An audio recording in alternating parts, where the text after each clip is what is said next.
everybody's sole responsibility is to make better things. And by better, I don't mean make award things. The most talented people were often the most unhappy. Or I wanted to create an environment where caring too hard was actually the thing that we valued most. If you didn't change the conversation around the way that you were being paid, then every small place ends up being a small version of the big thing and then grows into a medium version. This is Second Wind. Micah Walker is one of those people that I think every creative is pretty jealous of. In 2019, he co-founded Bear Meets Eagle on Fire. Along the way, he has picked up more than 200 awards, including a Grand Prix for Filmcraft at Cannes Lion a few months ago. Mike has spent time all over the world: Wyden Kennedy, Portland, Y&R in New York, Hong Kong, Warsaw, Sydney, London, Fallon, Mojo, the Monkeys. Micah, welcome to Second Wind. We spoke to Matt Cooper yesterday of Little Black Book, who's quite a big fan of yours. He talked about the model you've set up with Brent at Telstra. I actually worked with Brent years and years ago at DDB in Sydney, but he reckons it's the duck's guts, and you guys were sort of the model of the future he was pointing to. Can you tell us about how that came about? It's obviously Plus 61's the in-house agency, Bear Meets Eagle on Fire is an independent creative studio, and then Telstra, for the listeners who aren't familiar, Telstra's the largest advertiser in Australia. It's kind of similar to Verizon in the States. At its heart, the idea for Bear from our inception was that we were going to be built differently. A company whose sole focus was the quality of the work that we made. And that kind of meant rethinking the traditional model. It's kind of a hybrid model, really, in terms of the way that it comes to the finances of how it works. If you didn't change the conversation around the way that you were being paid, then the traditional structure of what was mostly network agency remuneration means every small place ends up being a small version of the big thing and then grows into a medium version. We just wanted to be built differently than that. What it does mean is that we're very senior and we're very lean by design, and that we have a flexible structure that involves pulling in people from around the world with our core people as the backbone, if and when we need it. So that allows us to work with some of the best people around the world without trying to house everyone in Sydney. When it came to Telstra, there's a few things that were helpful. There was a bit of a history with Brent in terms of we had worked with him in his previous role. So there was a little bit of understanding there and a kind of respect of how we work and what type of thinking and partnership we bring to the relationship. But Telstra was a big one, right? So we devised a plan whereby we would take on a chunk of the kind of the creative vision and leadership of that brand as an independent, and that we would help build something that would service other parts that a brand like that requires.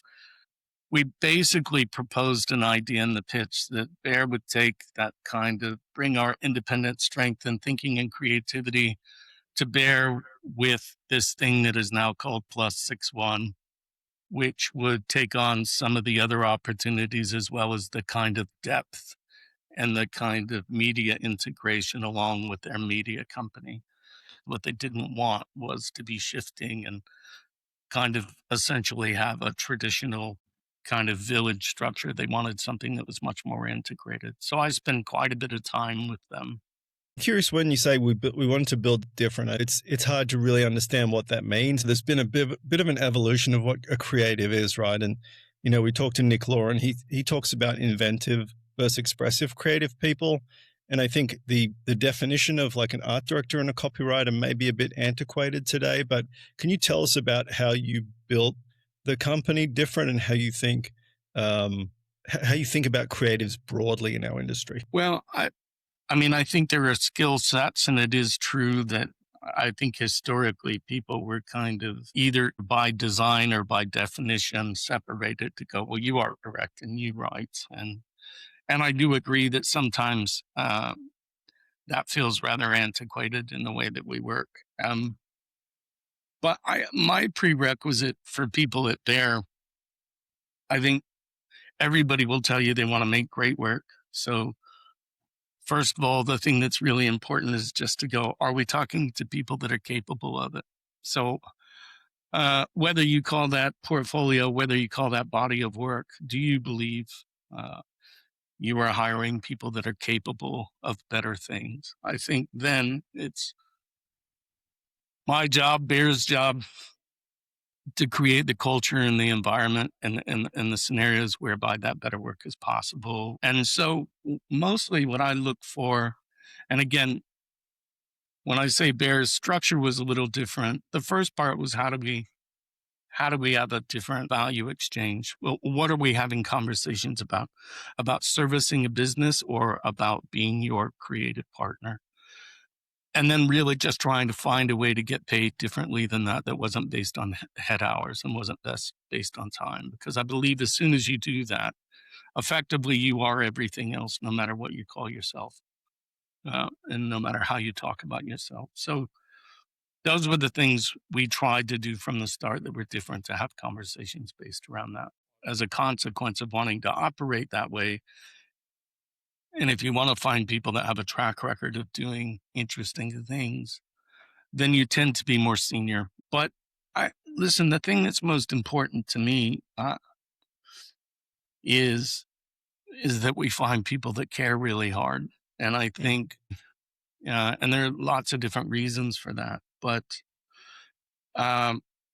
I think even as someone who's often told in jobs he had in the past that I cared too much or that I cared too hard about things, I wanted to be in an environment where therefore I wanted to create an environment where caring too hard was actually the thing that we valued most.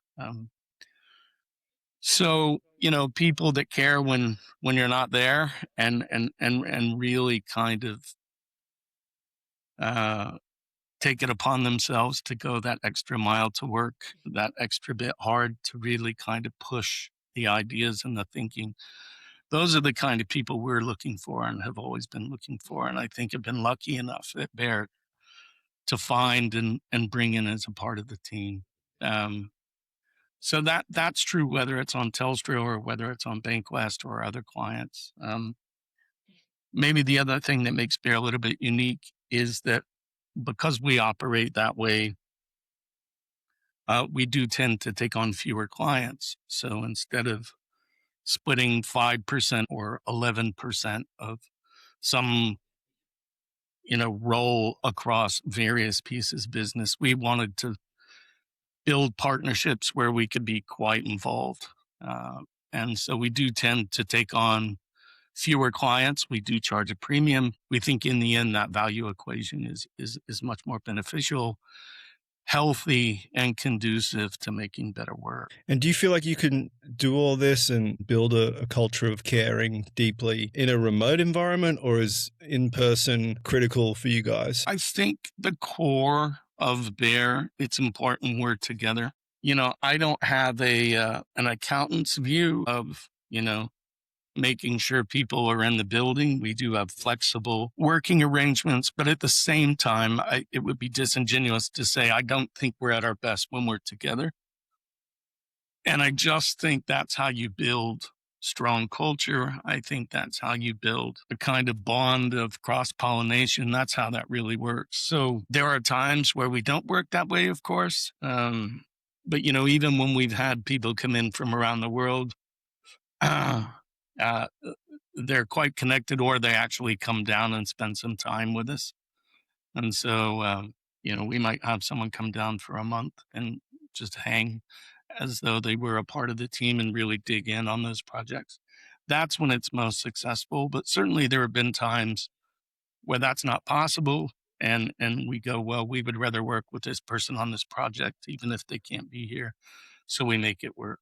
But with a small team, I think it's important, to have that rub off. A lot of the great ideas come out in the banter in between the actual times you're scheduled to talk about the ideas. I think all creative people know that's true. That just allows us to kind of start to build a language and a connection with one another. And I'd like to think it goes beyond just the work. It also allows people who care, who often feel alone, not to feel alone. I'd like to think people like to come in. The physical environment's always been really important to me about how I feel. So, our studio, we'll be moving to a new one this year, but I've always tried to make sure it felt like it was a place conducive to creativity rather than, I don't know, a commercial office of creativity, if that makes sense. Yeah. What and tell me more about that conducive creativity conducive to creativity, because I think creative leadership sort of evolved from like beating the shit out of people and trying to get good ideas that way. But I think there's a much more deliberate focus around protecting creatives, trying to give them space without having to do that sort of toxic thing of, shitting on them and then walking out the door and saying, you better have it ready for tomorrow. Well, I think you have to create an environment where it's okay to go, that's just not good enough. Mm. But people have to feel safe. If you can't have honest dialogue about work, then I think you're in trouble. And I think, one of the other things that happens to be, again, because we do have a pretty senior group of people, is that those honest conversations don't feel personal. I'm sure there are times where my team doesn't agree with some of the decisions I make, but I think they all know the reasons why I've made them. So it doesn't feel like it's about something personal or favoritism or politics. It's everything we do is in pursuit of putting the best ideas in front of our client partners and then following through and making that work. So I do think you have to have an honest environment. I think you have to have a generous environment where people are willing to help one another sometimes and go, hey, have you thought of this? Or even if it's not their work. Yeah, that's a little easier to do when you're at the size that we are rather than 300 people. But again, I don't think Barrett by design would ever be that many people, or I know it wouldn't be. You have to, whether you give someone 10% or you give someone 95% of whatever it is that they're working on, it's still the same job. And you're still just trying to kind of see something either in what they already see or what they haven't seen within their own work to kind of go, this is the thing we should focus on. We have an environment with a lot of banter and a lot of honesty. And I think, maybe some people might struggle in that environment, but we managed to find people that know we're all in pursuit of the same things. I think the other thing that we've done is we stripped out the layers. For better or for worse, there's one door, and that's me for Bears. So the teams don't have multiple layers, therefore multiple meetings, therefore a lot of things to navigate to try and just get to the conversation. So it's it's pretty open, pretty direct. I'm not afraid to tell teams when I don't think we've got it, and certainly more than happy to kind of point out something's wonderful. We've had presentations where the first idea a team showed me, I just took it straight to the client and didn't prepare any other work and That's just went, great. this is the one. And we've Were had there any that times where stand out in particular? we have a thing where an agreement with all of our clients where I say, look, if it's in the room, it's for sale. And so sometimes that'll be two things, sometimes that'll be four. But we don't bring in something we really want to make and then something that if you're not brave enough to make that, then hopefully you'll like that. We just don't work that way. It's here are three things that we love. We'd be happy to make all of them. We'll tell you the reasons why we like each of them. But yeah, one in particular, I think this happens with anybody. We get lucky in moments when we experience a partnership like we have with Brent, where there are times I've sold him campaigns over text, we understand that is rare, you know what I mean? And so we don't expect everything to work like that. And we don't traditionally work like that. We kind of catch up every Tuesday, every week for a full day with the clients, the team at Plus 61, the media company, and we spend that day together. And that's where we Wow. bring in new work. That's when we settle briefs. That's when we have our strategic or creative debates. That's when we have our production updates. So that's just kind of set, and that helps. But yeah, the cinema campaign that we did with Dougal Wilson was, that brief is floated around. I used to run Orange in the UK, and we had that brief. placement's very specific. In the UK, we called it the gold spot, which is just right before the films run.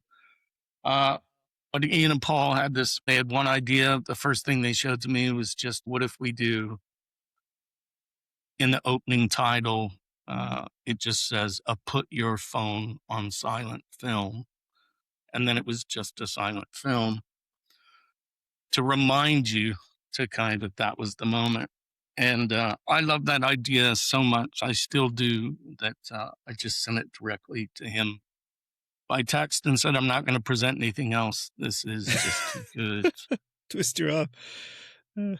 And he just wrote back, I wouldn't present anything else either. This is amazing. And then we went, it was the first thing Dougal had done after I think like a 3-year hiatus on his film. So he came down and made that for us.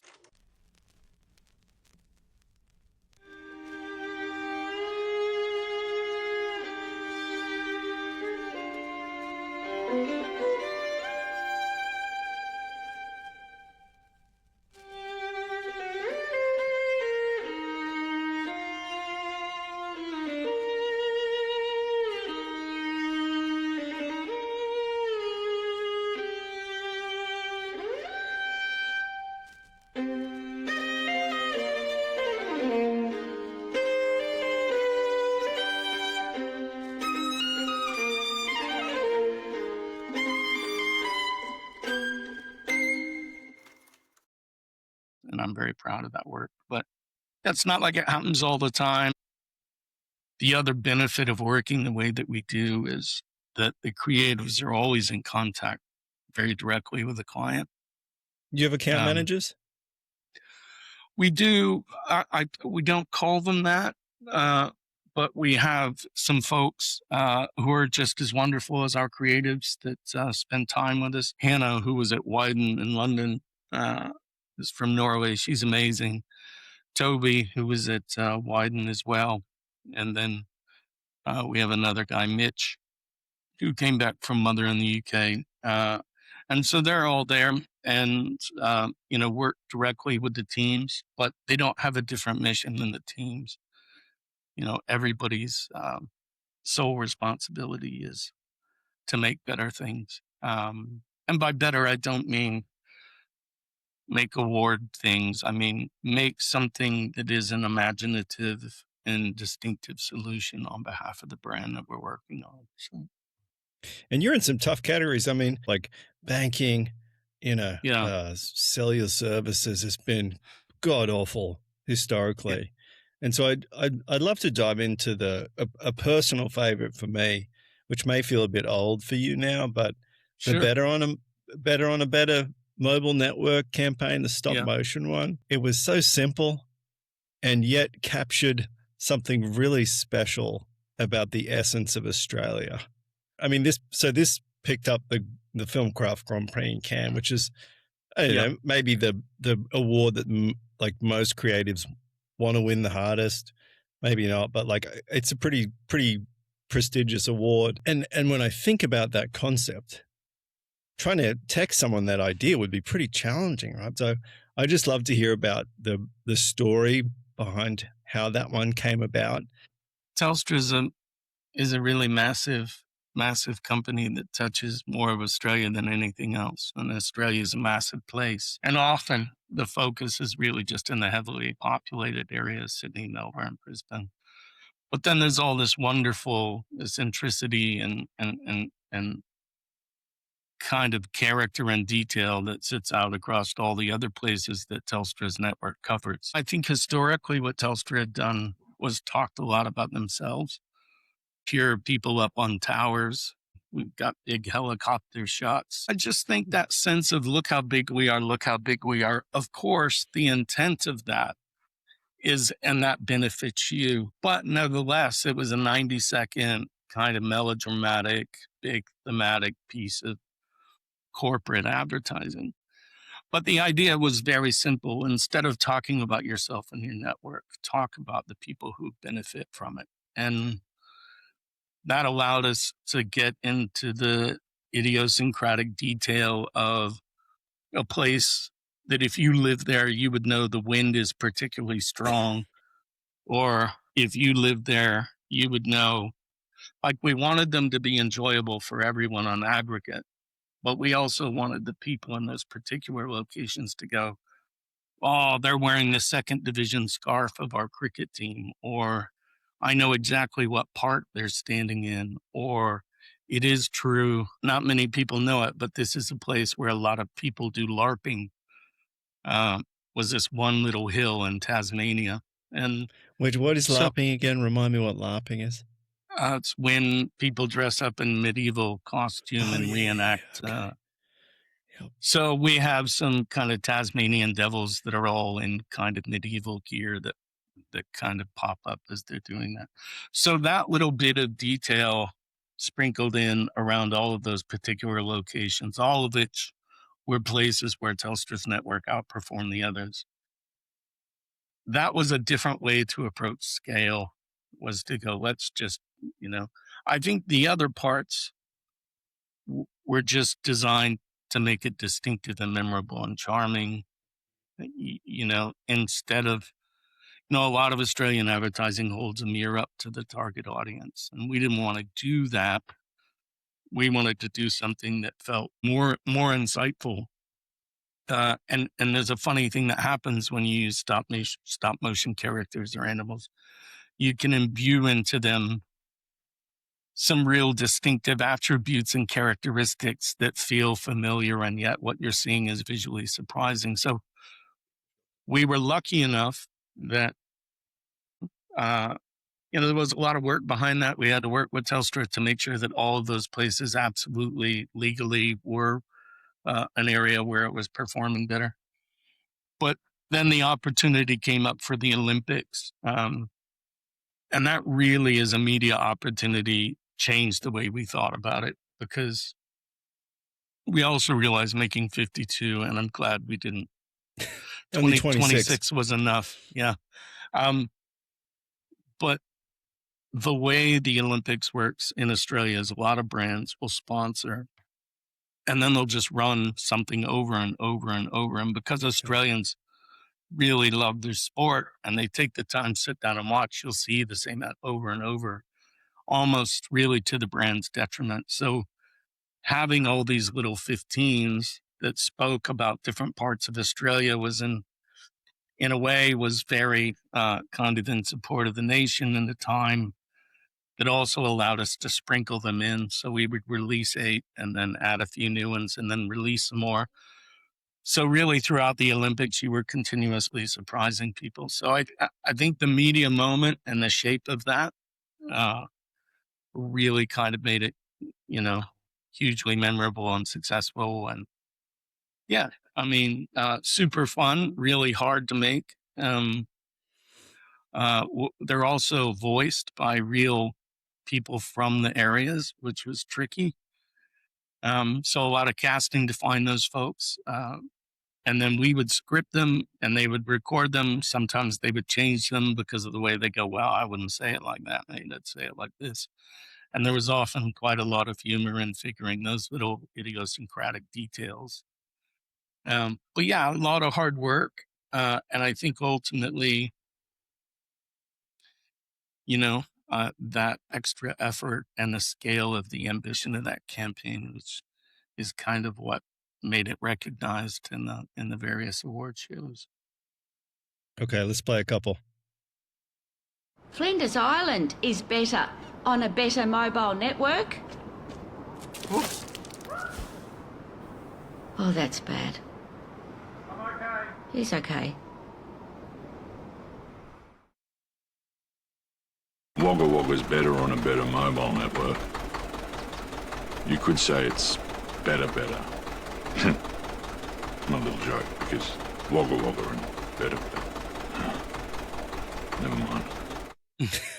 It's one of those campaigns where the product feature, right, whatever the client's trying to say, it's front and center.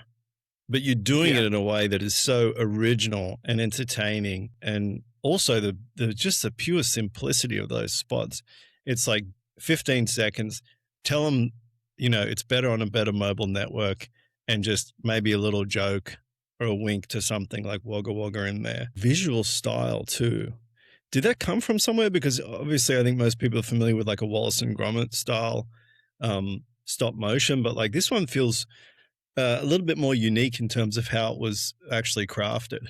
I think anytime you do anything that's stop motion, people point to Aardman's work or they point to Creature Comforts. And look, there's a whole history of animation work that you get inspired by. I think we wanted to create a tactile world, as we do as an ongoing characteristic of the things that we make for Telstra. Always a desire to have this tactility, this touch of the human hand, because we believe people recognize that.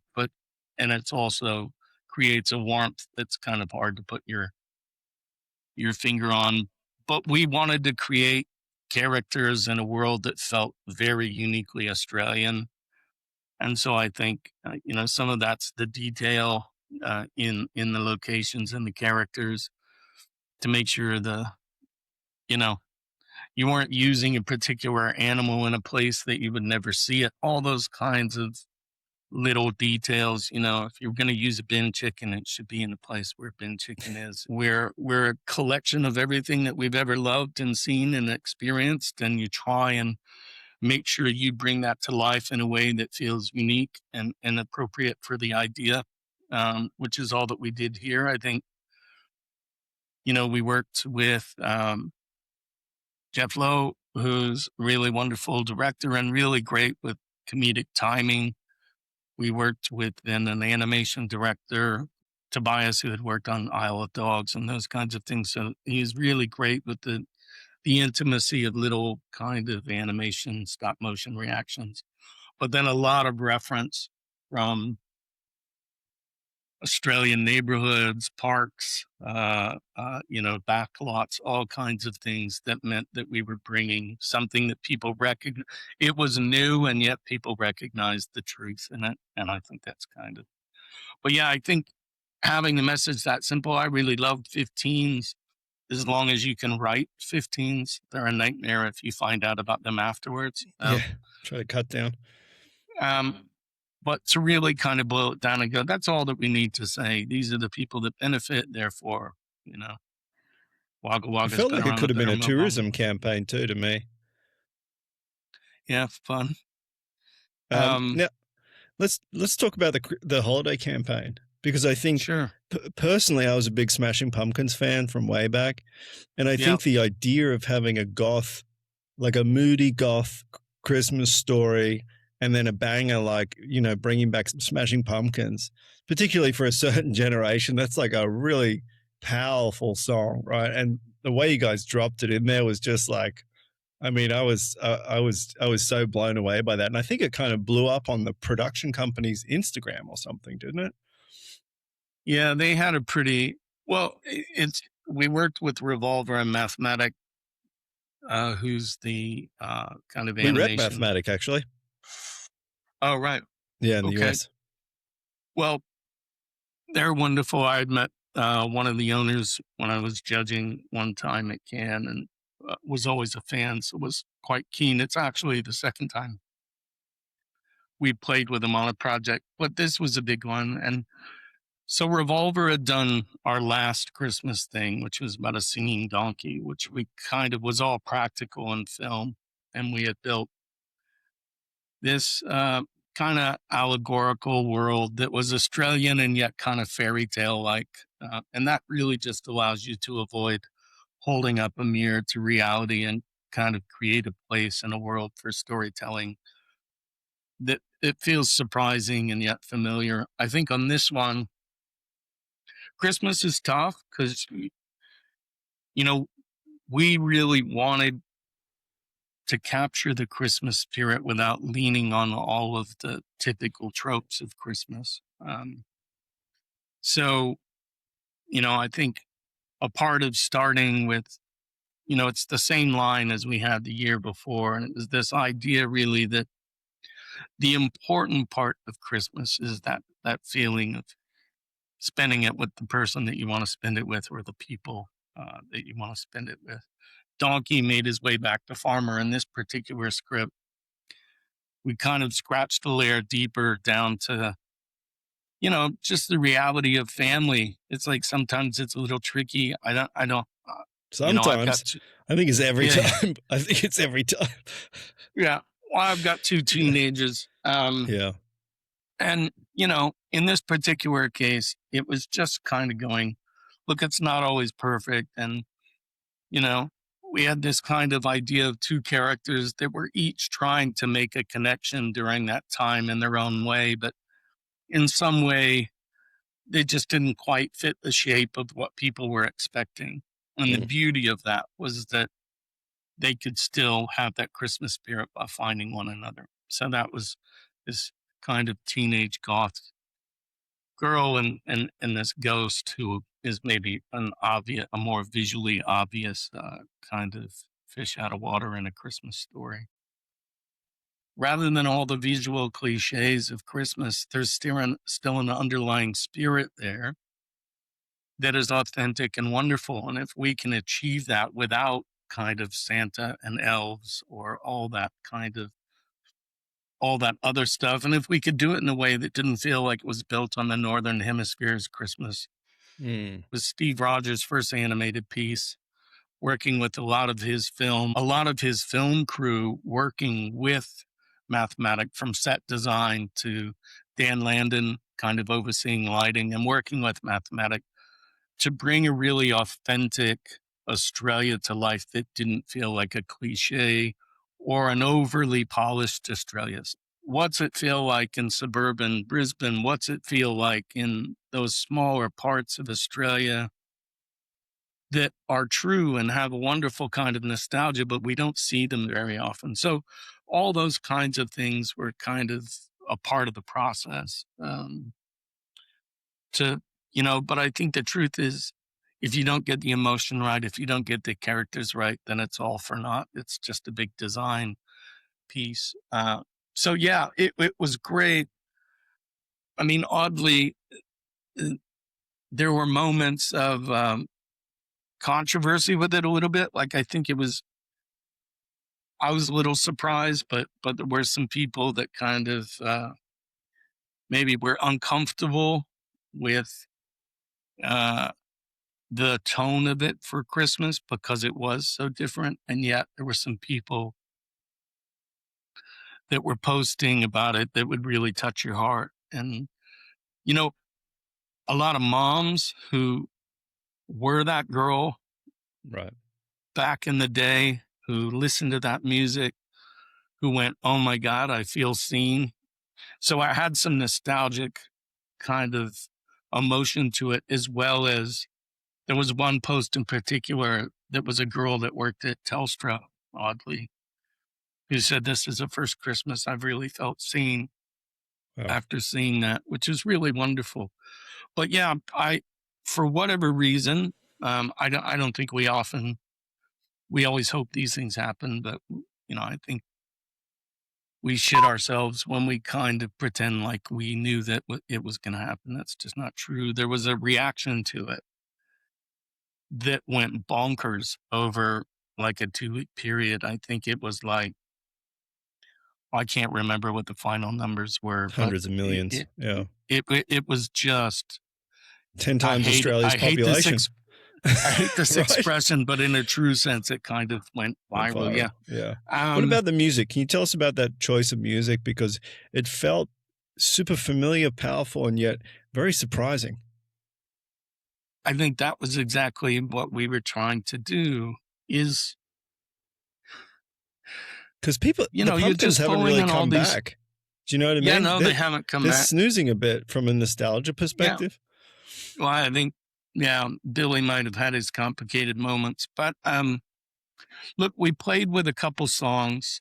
What was important to us was that it wasn't a contemporary track, because if you do that, it could be very clear, like you're just trying to connect to a moment today in youth, which is very on the nose. We like this idea that that as a parent, you would have an emotional connection to that, took you back to a moment of dancing in your room, or took you back to a moment when you were I don't know, feeling misunderstood as we all go through those stages. If we could get that along with the emotion of the story intact, then we thought, you know, uh, that we'd be onto something that was really great. We had a Cure track on it for a while, Hmm. and we love that, but they don't license the license music it. anymore. Yeah, right. So yeah, it was. I think in a funny way. I mean, I've never tried more tracks on something in all my years, and I think it was just because we loved the original track so much, and yeah, that now I look at it and can't imagine it with anything other than the Pumpkins track, which I think fits it really well. But yeah, how do you do nostalgia without being cliche? That was, Yes. you know. Well, it's the same thing. How do you do Christmas without being cliche, right? And I think you guys were able to capture that like teenage experience of like not quite fitting in, in your family, but also very, very powerful, nostalgia with the Pumpkins. But I'm curious about your creative process because we talk to a lot of creative leaders. Some of them do weird things, some of them like sit upside down, or Jamie Robinson at Joan. The first thing she does is she finds a song that captures the feeling she wants to convey. Is there anything weird or unique that you do in your creative process? No, I'm not sure that there's anything that peculiar, or that specific. Maybe is a better way to say it. I think I've always just been a grinder. I like to look at a blank piece of paper and just work on it, and I think some of the things that people say more articulately than I do are true. That it's not in the moment of the grind. It's in what happens just after that, or later that evening, or on your walk to the car, or whatever it might be. You focus, you disconnect, and that's when that's when those moments happen. And I think, I don't know another way to work. That's just how we do it. I think our teams might have slightly different process by which they kind of come up with stuff, but I think for the most part, just try and create the space and the environment and a culture for people to kind of not be afraid to come in and go, look, this is just really interesting, but I'm not sure what to do with it quite yet. Or this is something I think is worth exploring, but I don't have. And then we kind of work through those things together. But you would know this. Sometimes they come fully formed, Sometimes it is so clear and it's like, this is exactly how I want it to be, and I know what the line is, and I know, and no, but that was, we presented 4 big directions on that, and they were all very, very distinct and different. The goal we set ourselves on this one was again, how do we capture the spirit of Christmas without using any of the Christmas crutches? And so maybe that kind of opened it up, but leave those to the British. I mean, I'd like to say there's something really, some specific way, but I just, all I know how to do is sit down and try and grind it out, and then the benefit of, having, people surround us at Bear, and that kind of encourage and advocate for us to push things further. That's all. And it strikes me you're a big believer in the importance of production and craft and collaboration with, the people who make the work. Absolutely. Yeah. I think that's something that has often been not dismissed necessarily, but, I hear a lot of adulation from big agency people or CMOs that speak in these sweeping terms about millennials and Gen Alpha, whatever. And I think what I see consistently from the most powerful work throughout history is that there's a really strong working relationship, typically between client or planners or strategists, whatever we call them now, creatives, and then either directors or, the kind of the production community. Can you tell us how, from a process and collaboration standpoint, you think about those traditional roles of like a client, a strategist, a creative, and production? Because I think today a lot of times they're very siloed, right? And it's sort of this handoff, and I think that's really detrimental for the work.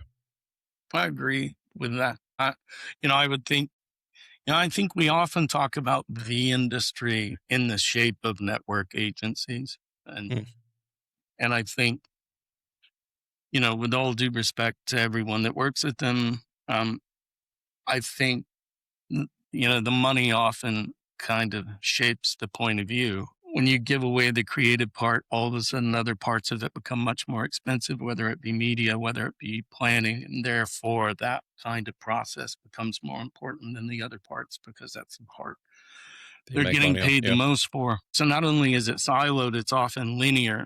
And I've just never made my best work that way, whether it was at Wyden or it was at Fallon or at Bear. It's, it's much more of a push-pull kind of conversation around how to arrive at something distinctive and powerful. When it comes to production, I would say it's a slightly different relationship. Like certain clients, I love my clients at Bankwest. They're not as involved as Brent is. They're very, very trusting. And obviously, we give them a moment in time to have a conversation, explain the things and the people that we think are most appropriate to make them. Brent's more involved, and that's a welcome thing. He loves it, and so therefore there's just joy in that part. I think he also deeply, deeply appreciates that choosing the right people and caring harder about those things, ultimately, the expense is worth the effort. Like ultimately, it does make a massive difference to the way that performs when it's out in the real world. We're super fortunate to have found and cultivated relationship with clients who appreciate how much we care about the quality of those things, how seriously we take the partnership and finding the right people. I think one of the things, you'll know it when you recognize work. I don't know if you've ever seen work and went, man, that's such a great story, but I wonder if they picked the right person. I think that's an underestimated part of what we do, is really not just finding the most obvious or the most famous partner that does the thing that you're trying to do or repeats something that they've already done, but it's that alchemy of finding someone who has a vision that takes what you've created on paper and turned it into something that is better than it was on paper. Not only do I love that part of what we do, I think it makes a massive difference in, people can't tell you how that quality affects them. They can't explain to you why it made it more memorable, but they can certainly,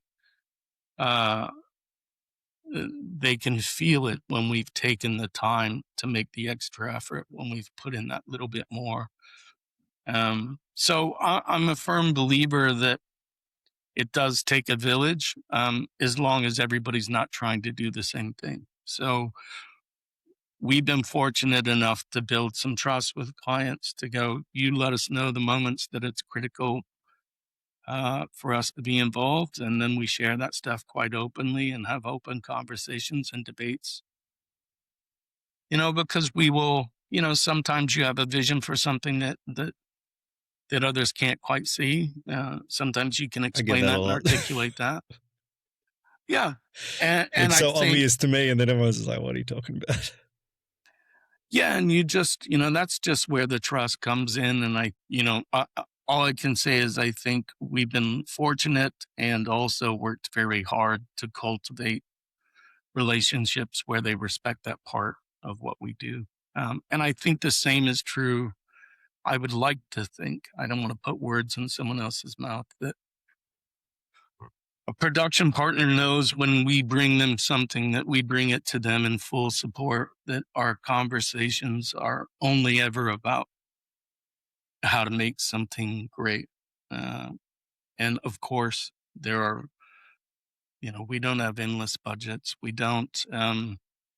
But I think when you know that you're putting all of the emphasis on the quality of what you make, then those production partners kind of have a respect, I hope, for that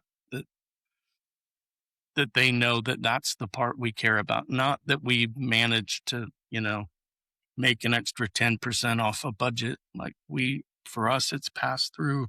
We try and make sure all that money gets on screen. All that money goes into the quality of what we make. And that's more rewarding than making, a markup on it. You guys are a pretty senior team.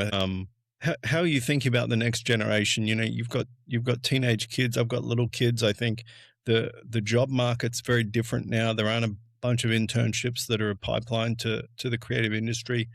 How are you advising young creatives who are interested in making a career? It's a great question. I think if there is a downside to bear, I would say it would be that because we have these principles and values that we stick by, that we don't have a lot of young people running through. We have decided to hire a few younger folks just to kind of get them involved and immersed in the way that we do things and kind of grow them through that process. Matter of fact, the Christmas spot that we were just talking about with the ghost and the girl was kind of our youngest kind of art director, worked on that and did an amazing job. You can find people that are willing to work hard and willing to really kind of put their head down. But it's harder. We've tried to do our part to speak at student events, to kind of participate in D&AD Shift or to participate in the award, to tell them certainly what we believe about work. I think often, if I'm honest, I think sometimes they probably get a little confused and they go, well, that's not what those other guys said. My advice has always been that you're your most important creative project. So if you're not curious about more than just advertising, then you get boring pretty quick. And I think if your points of reference only come from other pieces of advertising, that's super dull. And I think case studies have created some confusion for young people. I think they often look at case studies rather than the work. And so they'll be like, well, here's how I would make a case study around this idea, rather than this is how I would make this really wonderful, this thing. There's all kinds of reasons for that. Maybe it's a shortcut. Maybe that's what they're getting taught. But look, we just try and say, my advice to anyone young would be find the people that are doing things that you wish you could do, and then do your best to work with those people. And there are moments where we find some unique folks and we'll pull them aboard. I think over the next couple of years, whilst everybody up there is quite senior, not everyone is the same. So we have, people with unique experiences, and, it's not like everyone is the same age. So there's room for growth, even in, what we would term senior creative people. And then we just keep looking. Certainly, it's not like, the beauty of having your own thing is you kind of can make some of your own rules. And so if we find, it's not like we have a, no one under 30 policy. It's just, if you find the right kind of people and they happen to be a little younger, then we're more than willing to kind of pull them into the fray. But yeah, I just think, look, I don't love the fame, love the actual making of the work. And I probably think, travel too, right? I mean, it's done pretty well by you. Different experiences, different countries. Yeah. And look, not all of those were positive, and I learned a lot from the ones that weren't. And yeah, as someone who has kind of worked all over the world, I've certainly been a wonderful life experience for me. But yeah, I think learn from as many folks as you can, and then when you find something that really sits right with you, if you care about the right things, and then make as much as you can, because I think we learn through making, not just through kind of talking about it all the time. And at a certain point, you got to get and make stuff, and then make mistakes and learn from those. And so being prolific, being curious, and then finding people that can take that and make the best of it. I think that's what young people should be trying to do. Great. Well, Micah Walker, I appreciate the time. And you guys had an absolute banger of 2025. So I'm excited to see you. Thank you. Do that again this year and even better. And particularly appreciate you guys really, bringing an incredible level of creativity and craft from my home country, Australia. So it's really cool to see somebody put Australia on the map for something more than, the breakdancing, wonderful breakdancing woman who became the Aussie meme for a while here. Yeah. Well, yeah. Thanks for having us. And I appreciate, we're just going to try hard. That's all we're going to try and do. Keep doing that. And again, I thanks for having me. There's a group of wonderful people that make up Bear, that make all that possible, along with our clients. So, Awesome. Thanks for having Micah. us.